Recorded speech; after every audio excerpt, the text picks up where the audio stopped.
एक स्कूल चलाने जैसा है। हाँ, तो गवर्नमेंट कौन है? वो ऑल पावरफुल हेडमास्टर जिसका डिसीजन फाइनल है। या फिर वो स्टूडेंट काउंसिल जिसे पूरी क्लास के सामने जवाब देना पड़ता है। इट्स अ ट्रिकी पजल है ना। आज हम इसी पजल को पीस बाय पीस सॉल्व करेंगे। और हाँ, इस नॉलेज की जर्नी शुरू करने से पहले एक छोटा सा काम। फटाफट सब्सक्राइब बटन को क्लिक करो, नोटिफिकेशन बेल को रिंग कर दो और कमेंट सेक्शन में बताओ कि आपके हिसाब से एक गुड गवर्नमेंट का अल्टीमेट फीचर क्या है। एग्जैक्टली तो let's lay down the learning map for today. हाँ बिल्कुल। We are going on a deep dive into the political systems theme using UPSC CSE's previous year's questions as our guide. अच्छा, हम देखेंगे कि कैसे कॉन्सेप्ट्स रिपीट होते हैं और कैसे ऑप्शंस में मतलब ट्रैप सेट किए जाते हैं। Right. So what's on the agenda today? We'll cover a lot of ground. सबसे पहले the most frequently asked topic, parliamentary form of government. Okay, Then we'll explore the philosophy behind democracy. फिर we'll decode the true meaning of a constitutional government. ठीक है। And finally हम state शब्द की precise definition को समझेंगे in political science. Sounds like a complete workout for the brain. तो चलो, सीट बेल्ट्स बांध लो. A very interesting and detailed ride is ahead. Let's start. Let's start with our very first question. Okay. Okay. पहला सवाल from the year 2015. Ji. Broad micro theme, parliamentary form of government. Okay. The question is, there is a parliamentary system of government in India because ठीक है. the options are A. Lok Sabha is elected directly by the people. B. Parliament can amend the constitution. Okay. C. Rajya Sabha cannot be dissolved. And Council of Ministers is responsible to the Lok Sabha. Okay, a very fundamental question to start with. हाँ. Options देखने से पहले let's define the core concept here. What exactly is a parliamentary system? Right. इसे responsible government या Westminster model भी कहते हैं. इसका एक ही bedrock principle है, एक foundational idea. The executive यानी कि government हाँ. is answerable, it is accountable to the legislature यानी कि the parliament. हाँ. That's it. अच्छा. Government तब तक ही power में है जब तक parliament का confidence है. Simple. मतलब executive answers to the legislature. I Yeah. get it. Let's take a real life example.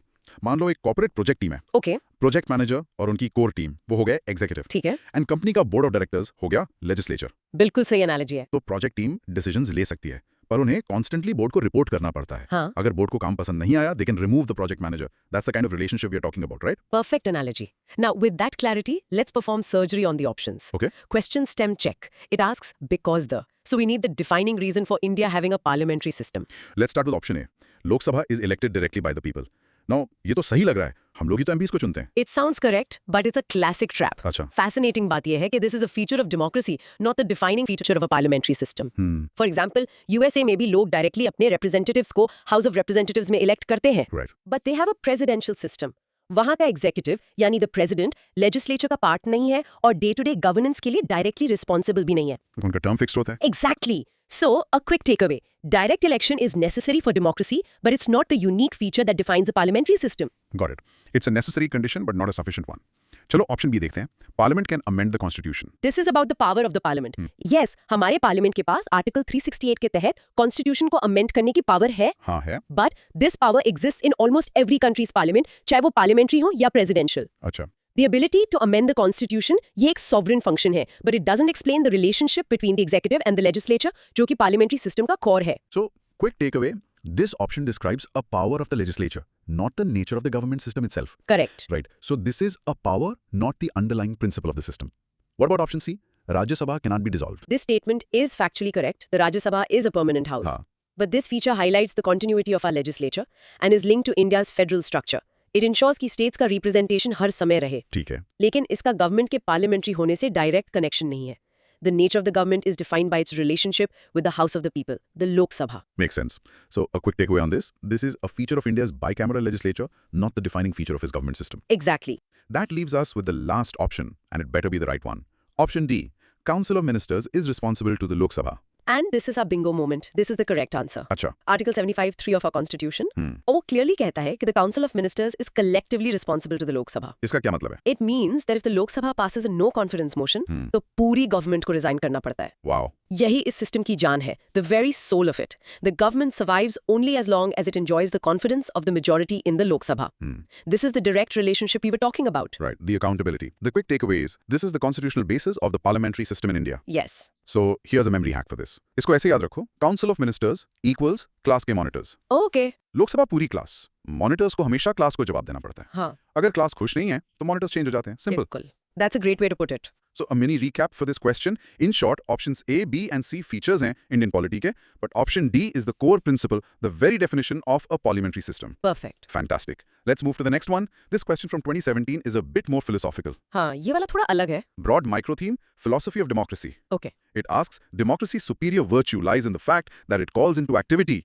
Options are A, the intelligence and character of ordinary men and women. Okay. B, the methods for strengthening executive leadership. C, a superior individual with dynamism and vision. D, a band of dedicated party workers. This is a beautiful question. It's not about the mechanics of government, but the why behind democracy.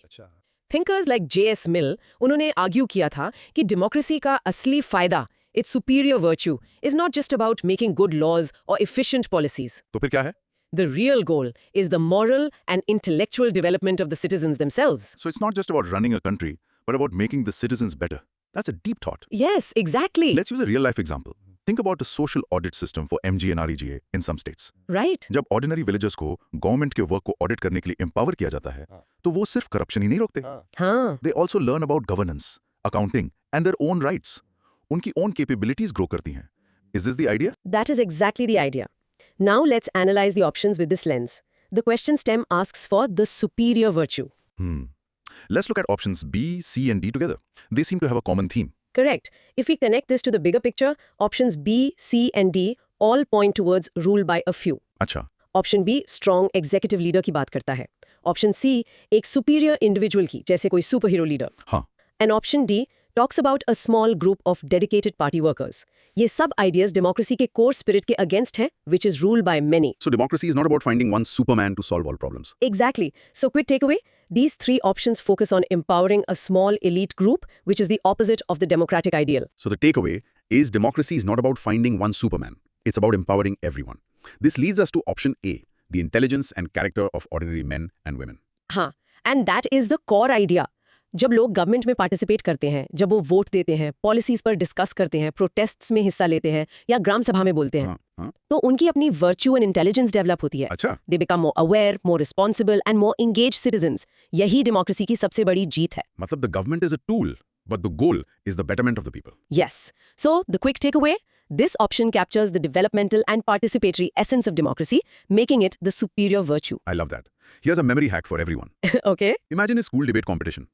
जीतने से ज्यादा important participation है, क्योंकि हर participant public speaking, research और critical thinking सीखता है. बिल्कुल. Democracy भी एक नेशनल लेवल डिबेट जैसी है, जिसमें हर सिटीजन पार्टिसिपेट करके ग्रो करता है. Excellent analogy. So the mini recap is, याद रखना, democracy isn't just about the government, it's about the growth and empowerment of the people.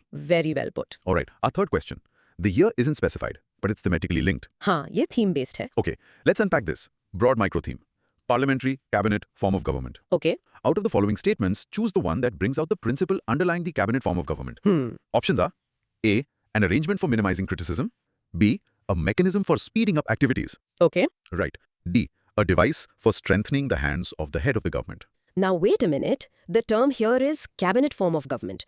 हमने अभी parliamentary system की बात की. Is this something different? That's a great question, and it's a common point of confusion. हाँ. They are essentially the same thing. The parliamentary system is also known as the Westminster model, responsible government, or cabinet government. अच्छा, क्यों? Why? Because the cabinet, headed by the prime minister, is the nucleus of power in the system. So they are just different labels for the same concept. Okay, that's a crucial clarification. So we are still looking for the core principle. Exactly. Let's analyze the options. Options A, B, and D are interesting. They could be goals of a government, but are they the underlying principle? Let's check. Option A, minimizing criticism, sounds more like a feature of an authoritarian state, not a democracy. Right. Option B, speeding up activities, efficiency की बात है, which any government would want. True. And option D, strengthening the head of the government, could actually be dangerous. It can lead towards a dictatorship if there are no checks. So the quick takeaway, options A, B, and D describe potential outcomes or functions, but not the fundamental design principle of the system. Correct. They don't define the structure of the relationship between the government and the parliament. That brings us to option C, a mechanism of parliamentary democracy for ensuring collective responsibility of the government to the people. फिर से वही golden phrase आ गया, collective responsibility. हाँ. The cabinet acts as a team, they swim or sink together, और ये पूरी team parliament को and through parliament the people को accountable है. So this statement perfectly captures the essence. Yes. Notice करो, this is just an extension of the 2015 question we just discussed. बिल्कुल. And some peripheral knowledge, let's quickly recall the main features of the parliamentary system. 1. Presence of nominal and real executives, माने president and PM. Okay. 2. Majority party rule. 3. Collective responsibility. 4. Ministers are members of the legislature. 5. Leadership of the PM. 6. Dissolution of the lower house. Got it. Quick takeaway for C, collective responsibility is the defining principle, making this the correct answer. Right. Here's a memory hack. Think of a cricket team's press conference after a loss. Oh. Even if one bowler bowled badly, the captain says, we failed as a team.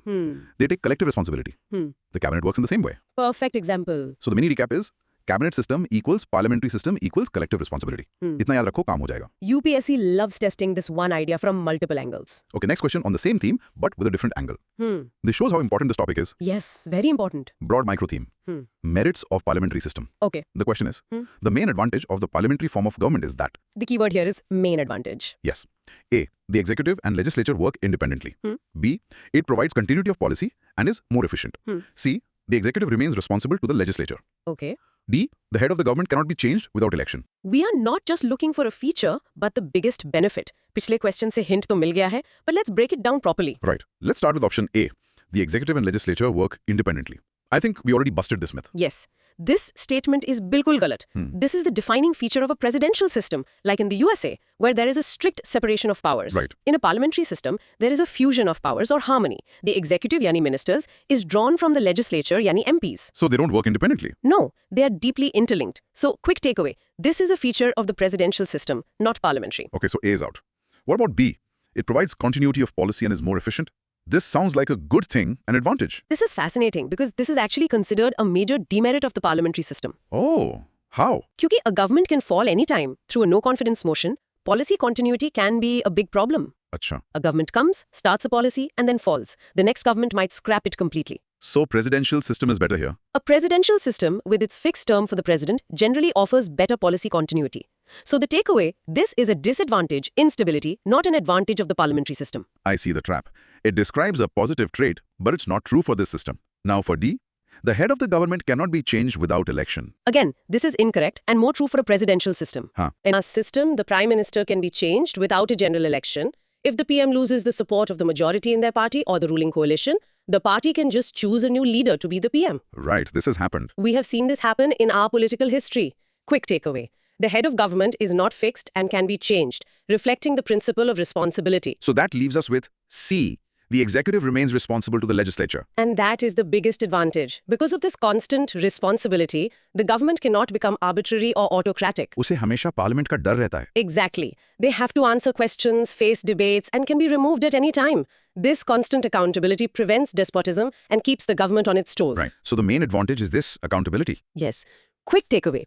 Daily and collective responsibility is the main advantage that ensures a government doesn't become tyrannical. Think for a second. हाँ. अगर किसी government को पता हो कि for 5 years nobody can ask them tough questions or remove them, हाँ. तो क्या वो उतनी ही carefully काम करेगी? That's why this day-to-day responsibility is the key advantage. Precisely. Mini recap for this one? Simple logic.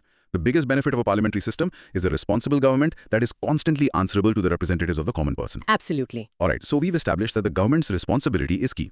But ये responsibility आती कहाँ से? What forces the government to be responsible? A perfect transition. The answer to that lies in our next concept from this 2020 question. Broad micro theme? Constitutionalism. The question is, a constitutional government by definition is A. A government by legislature, B. Popular government, C. Multi-party government, and D. Limited government. This question is about an extremely important concept, constitutionalism. ठीक है. इसका मतलब है कि government की power unlimited नहीं है. It's not absolute. अच्छा. The government's powers are derived from a fundamental law, the Constitution. And that same Constitution also limits those powers. So the Constitution is both the source of power and the boundary for that power. Cool. Exactly. Let's take a real-life example. Think of a cricket match. The umpire has a lot of power. Huh. But that power comes from the cricket rule book. The umpire cannot invent new rules. They are limited by the rule book. A constitutional government is like that umpire. Exactly. Now let's look at the options. What about A, B, and C? They all sound like good things. A government by the legislature, a popular government, a multi-party government. These are features of a democracy, no? Yes, and that's the trap. A constitutional government can have all these features, but these are not its definition. Acha. A popular government, yani option B, which is elected by a huge majority, can also become arbitrary and tyrannical if there is no constitution to control its powers. Right. History is full of such examples. Yes. So, quick takeaway. These options are possible characteristics, but not the defining essence of a constitutional government. Right. A feature is not the same as the definition. That leaves us with option D, limited government. This is the precise definition. Constitutionalism means limited government. It is the opposite of arbitrary power. The Constitution gives power to the government, but it also draws a Lakshman Rekha, a boundary that the government cannot cross. This line is usually protected by things like fundamental rights, an independent judiciary, and separation of powers. Got it. For peripheral knowledge, examples of constitutional governments include India, the USA, and Germany. Non-constitutional governments, where the ruler's power is absolute, are often monarchies or dictatorships, like in Brunei or North Korea. Very clear.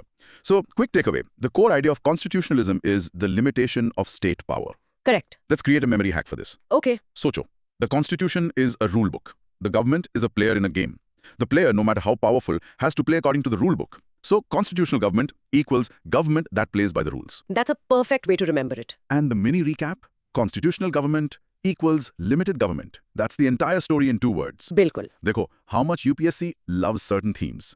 In 2020, they asked another question on the parliamentary system. Yes, this is proof that mastering core concepts is everything. Broad micro theme, parliamentary system definition. Again. The question from 2020 is, a parliamentary system of government is one in which Okay. A. All political parties in the parliament are represented in the government.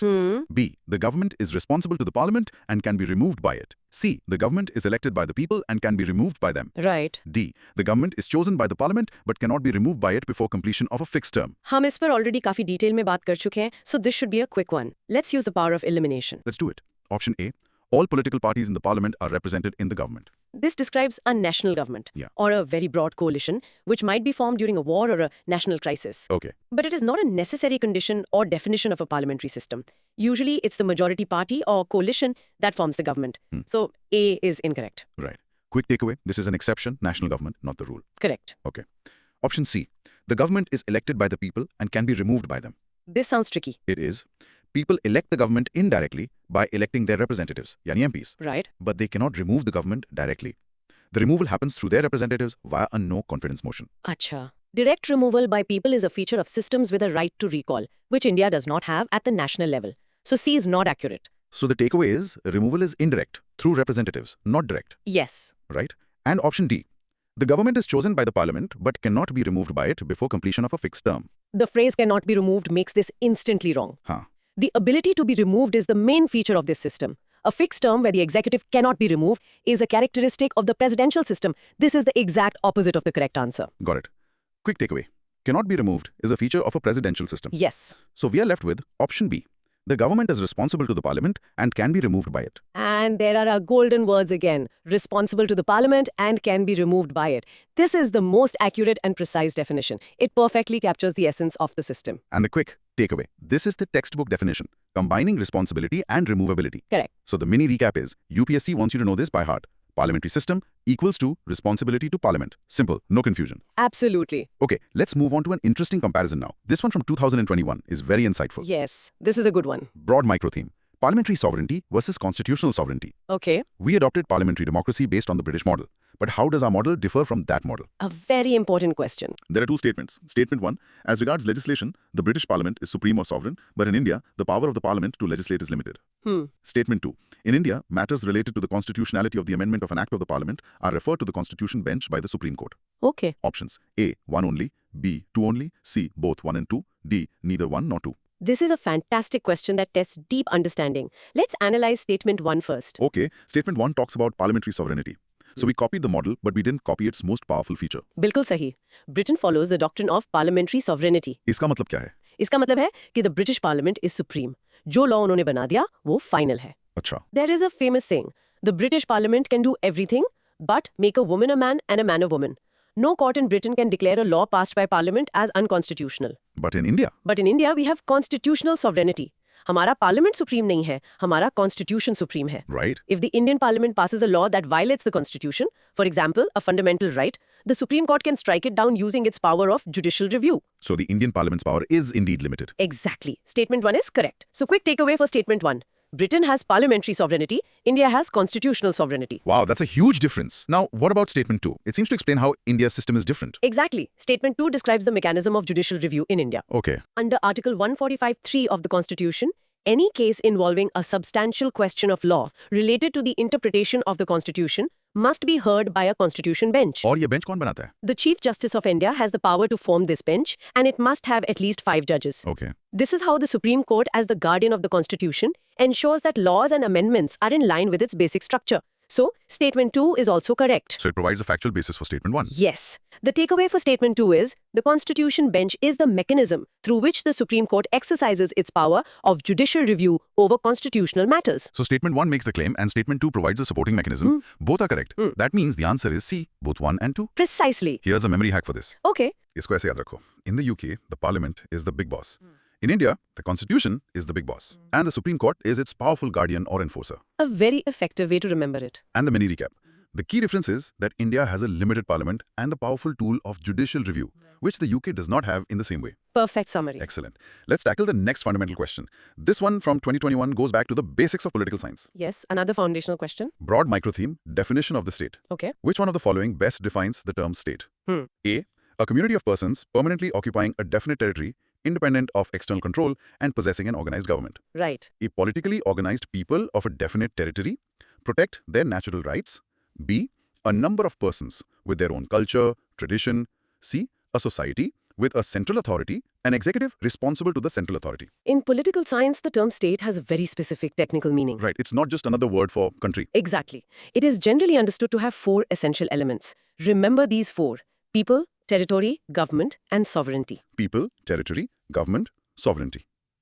Okay. अगर इनमें से एक भी missing है, it's not a state in the technical sense. I've noticed many people use state and nation interchangeably. Are they different? Very different. A nation is a socio-cultural concept, united by shared culture, language, or ethnicity. Okay. It's a political legal concept. You can have a nation without a state, like the Kurds, and you can have a state with multiple nations, like India. That's very clear. Now let's test the options against our 4 elements. Let's check options B, C, and D. In all these options, something crucial is missing. Yeah. Option B talks about people, territory, and government, but it doesn't explicitly mention sovereignty. Okay. Option C is talking about culture and tradition, which, as we just discussed, are features of a nation, not a state. Right. Option D talks about an internal government structure, but misses the key element of external independence, which is sovereignty. For example, before 1947, India had people, territory, and a government, but it lacked sovereignty. Hence, it was not a state. Precisely. So, quick takeaway. Options B, C, and D are all incomplete definitions because they miss one or more of the 4 essential elements. So they are all incomplete. That brings us to option A. Let's break it down and map it to our 4 elements. Option A perfectly covers all 4. Let's map them. A community of persons is people. Okay. Permanently occupying a definite territory is territory. Got it. Possessing an organized government is government. Right. And the most important part, independent of external control is sovereignty. Perfect match. Because this option includes all 4 essential elements, it is the most complete and accurate definition of a state. So the quick takeaway is, this option is the only one that includes all 4 required components: people, territory, government, and sovereignty. Yes. This is so clear. For this, the memory hack is a simple acronym. PTGS. PTGS. People, territory, government, sovereignty. जिस option में ये चारों मिल जाएं, वही answer है. Absolutely. So, the mini recap is, state equals people plus territory plus government plus sovereignty. Nothing more, nothing less. Correct. Okay, another deep conceptual question from 2021. They really focused on fundamentals that year. Yes, they did. Broad micro theme, safeguarding liberty. Okay. Which one of the following factors constitutes the best safeguard of liberty in a liberal democracy? Keyword is best safeguard. Yes. A. A committed judiciary. B. Centralization of powers. C. Elected government. D. Separation of powers. Another beautiful question. All options might seem plausible, but we need the most effective one. Let's start with option A. A committed judiciary.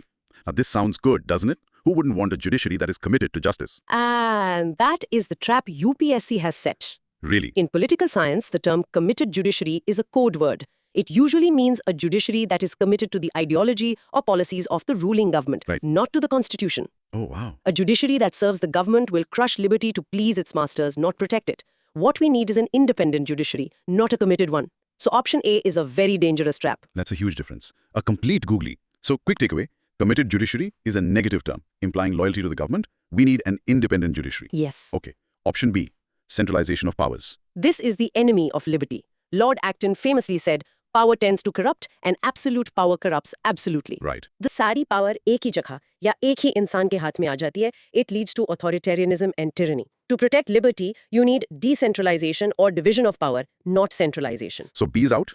Quick takeaway, centralization breeds tyranny, decentralization protects liberty. Correct. Makes sense. What about C? Elected government. This has to be important for liberty. An elected government is necessary for democracy, but it's not a guarantee for liberty. How so? History has shown us that even elected leaders can become tyrants. Hitler was elected. This is sometimes called the tyranny of the majority, where a government with a huge majority starts ignoring the rights of minorities or the opposition. So, while it's important, it's not the best safeguard. Exactly. Quick takeaway.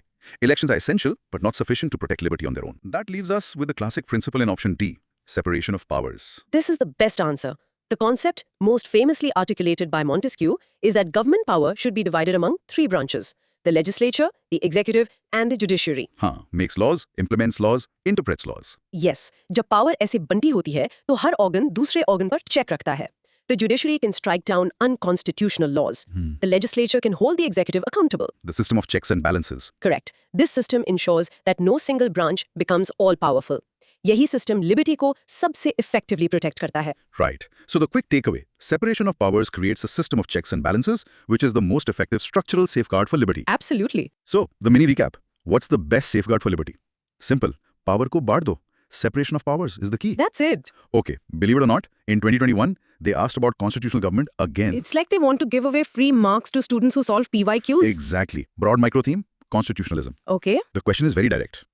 Constitutional government means A. A representative government of a nation with federal structure. B. A government whose head enjoys nominal powers. C. A government whose head enjoys real powers. And D. A government limited by the terms of the Constitution. as you said, this is almost an exact repeat of the 2020 question, just with slightly different wording for the options. Huh. We have already established that the core of constitutionalism is the principle of limited government. So, this is a sitter. The answer is directly D. A government limited by the terms of the Constitution. Yes. The other options describe features that might exist in a constitutional government. A talks about federalism, B and C talk about parliamentary or presidential heads, but they are not the definition. So, the takeaway is federalism or the type of head of state are features, but limitation of power is the definition. Correct. The mini recap here is simple. Once again, constitutional government equals limited government. This shows the value of analyzing PYQs. Themes don't just repeat. Sometimes questions are almost identical. All right, the latest one in our set from 2023. Let's see how the concepts evolve. Okay, the most recent one. Broad micro theme, purpose of a constitution. Right. Which one of the following statements best reflects the chief purpose of the constitution of a country? Another best reflex question. Yes. A. It determines the objective for the making of necessary laws. B. It enables the creation of political offices and a government. C. It defines and limits the powers of government. D. It secures social justice, social equality, and social security. This is a masterclass in question setting by UPSC. The beauty of this question is that a constitution does all of the things mentioned in the options. Really? All of them? Yes. The DSP determine objectives for laws, that's A. Parts V and V create political offices, that's B. And the preamble, fundamental rights, and DPSPs all aim for social justice, that's D. This is tough. All options seem correct. How do you pick the chief purpose? Is there a hierarchy? Yes, there is a logical hierarchy. The core, the primary function of a constitution is to first create a system of government and then to put limits on it. So option C. Therefore, option C is the most fundamental purpose. बाकी सब काम इसी fundamental purpose से निकलते हैं. How? Think about it. अगर government की powers defined और limited नहीं होंगी, तो वो social justice कैसे secure करेगी? वो तो tyrant बन जाएगी. True. अगर government ही नहीं बनेगी, यानी option B नहीं होगा, तो objectives पूरे कौन करेगा? यानी option A. Makes sense. So creating, defining, and limiting power is the root of everything else a constitution does. It's the first step. Right. Quick takeaway. While a constitution has many purposes, its most fundamental or chief purpose is to establish and limit governmental power. Correct. I see. It's about the foundational role. Here's a memory hack for that. Okay. Imagine building a house. You need wiring, painting, and interior decoration. But the first and most important thing is the foundation and the structure. हाँ. The Constitution's foundation is creating the government and setting its limits, yani the structure. Everything else like social justice, yani the interiors, is built upon that foundation. A very apt analogy. So our mini recap for the final question, the main job of the Constitution is to first create and then control the government. Well said. Wow, what a session. That was an incredibly detailed journey through some of the most fundamental concepts of our polity. It was very comprehensive. Chalo, a quick final recap karte hain. Let's summarize the key takeaways from our entire discussion. Okay. Broad micro theme, political systems. हाँ. First, parliamentary system. Iska DNA hai collective responsibility. The government is accountable to the parliament, specifically to the Lok Sabha. We saw how UPSC tests this single idea again and again. Right. Second, democracy. Iska asli maqsad, its superior virtue, is not just winning elections, but developing the character and intelligence of the ordinary citizen through participation. Got it. Third, constitutional government. Iska ek hi matlab hai limited government. The government's power is derived from and controlled by the constitution. This concept was also tested twice. Almost identically. Then, the state. It stands on 4 essential pillars: people, territory, government, and sovereignty. PTGS. Don't confuse it with nation. PTGS. Okay. And finally, liberty. इसका सबसे बड़ा रक्षक, the best structural safeguard, is the separation of powers, which creates a system of checks and balances. And be careful of traps like committed judiciary. That was brilliant. And now for our listeners, a final provocative thought to mull over. Okay. हमने देखा कि the Indian Parliament is not sovereign like the British Parliament because a constitution and Supreme Court can limit its power. Yes. But in recent times, with strong majority governments, do you think in practice the Indian executive is becoming more powerful and Parliament's role in ensuring day-to-day accountability is weakening? A very pertinent question. Is the balance between the branches of government shifting? इस पर सोचना जरूर. A very relevant thought for our times. अगर इस deep analysis में मजा आया तो लाइक करना मत भूलना. अपने सारे सवाल और थॉट्स कमेंट्स में डाल दो. हम जवाब देने की पूरी कोशिश करेंगे. And we will. और ऐसे ही कॉम्प्लेक्स टॉपिक्स को सिंपल बनाने के लिए द डीप डाइव को सब्सक्राइब जरूर करना. मिलते हैं अगले सेशन में.